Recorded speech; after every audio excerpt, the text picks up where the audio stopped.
Okay, I'm gonna use this bit to demonstrate how stupid the protagonist is. First of all, she must be the only student, college student in America who doesn't have her own computer. So, you know, he has to get her one. Where do I start? It's all so bad. You know, I don't even know where to start, because I just wanted to read you the bad part, but might as well read you the whole book in that case. Well, this has full wireless N, and I've set it up with your Me account details. This baby is all ready to go, practically anywhere on the planet. He looks longingly at it. Me account? Your new email address. I have an email address? She didn't have an email address before? How has she studied? Anyway, it gets worse. He points to an icon on the screen and continues to talk at me, but it's like white noise. I haven't got a clue what he's saying. And in all honesty, I'm not interested. Just tell me how to switch it on and off. I'll figure out the rest. Laptops usually only have one on and off switch. Oh, after all, I've been using Kate's for 4 years. I'm proud of it too. So bad. I shut the computer down, grinning like an idiot. Grinning is not the only thing she does like an idiot. And again, I race into the shower, unable to shake my face-splitting grin. He emailed me.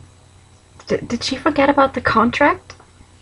So she does some online research on the whole SM business. And then she's so shocked she has to go for a run. And when she comes back, she sends him an email saying, "Okay, I've seen enough. It was nice knowing you." I press send, hugging myself, laughing at my little joke. Why was that a joke? You should have been serious. Anyway, then she goes to her room and she doesn't, you know, she's all like sweaty and stuff from running. And she doesn't take a shower, because who does that? Right after they had a run. She starts packing her room for an hour. And then all of a sudden he's standing in the doorway to her bedroom. Not creepy at all. Oh, by the way, she's listening to Snow Patrol. I don't think that's fair. I don't think she's allowed to listen to Snow Patrol. Oh yeah, and then she's like, vaguely, I'm aware that I'm still in my sweats, unshowered, yucky, and he's just gloriously yummy, his pants doing that hanging from the hips thing, and what's more, he's here in my bedroom. Yeah, why didn't you take a shower right after you got back? So then he's all like, oh, I felt that your email warranted a reply in person, blah blah blah. And she thinks, never in this or any alternative universe did I expect him to drop everything and turn up here. Really? 'Cause he's done that twice already. I'm now about 37% in, and here she says, for the first time, I'm wishing he was normal, wanting a normal relationship that doesn't need a 10-page agreement, a flogger, and carabiners in his playroom ceiling. Really? That's the first time you're wishing that? Not when he showed you the playroom? Or when he gave you the contract? Nope. Only now. 2 days after she's read it, she's suddenly starting to think, would be nice if he was normal. And yet another thing that doesn't make any sense at all. She's talking about her stepfather in this case. And she starts out by saying, our conversation is mercifully brief. And then she goes on, my heart swells talking to Ray and a huge lump knots in my throat. He has been my constant through all Mom's romantic ups and downs. We have a special bond that I treasure. Even though he's my stepdad, he's always treated me as his own, and I can't wait to see him. It's been too long. May I remind you she started out by saying, our conversation is mercifully brief. Does she like him or not? I'm now about 76% in, and let me tell you, it has not gotten better. If anything, it's gotten worse. There's been another mercifully brief conversation with her stepfather. Again, same words, mercifully brief. And now, I mean, this is just, you know, one of the very minor things, but she's on a plane. I glance nervously at my BlackBerry.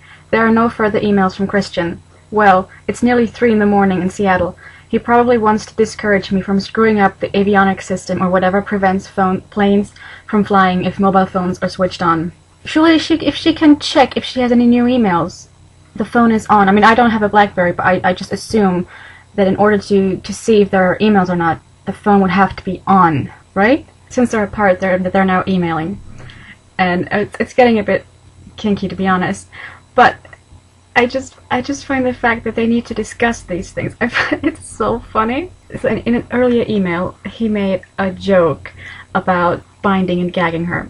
in a crate. And she wasn't she wasn't sure if that was a joke or not. Can you imagine not being sure? Anyway, she said he frightens her. As well, he should. And then he writes, I apologize for frightening you. I find the thought of instilling fear in you abhorrent. However, the fact is, the thought of you bound and gagged turns me on. Scary! I can lose the crate. Crates do nothing for me. Oh, good. I can't touch you if you say no. That's why we have an agreement. What you will and won't do. If we try things and you don't like them, we can revise the agreement. It's up to you, not me. And if you don't want to be bound and gagged in a crate, then it won't happen. If... What? Why are they even discussing this? I don't get it. I don't. Also, she was worried that because she's not submissive enough, he's gonna beat her black and blue. And he says, and I'd never beat you black and blue. I aim for pink. Oh, so that's fine then?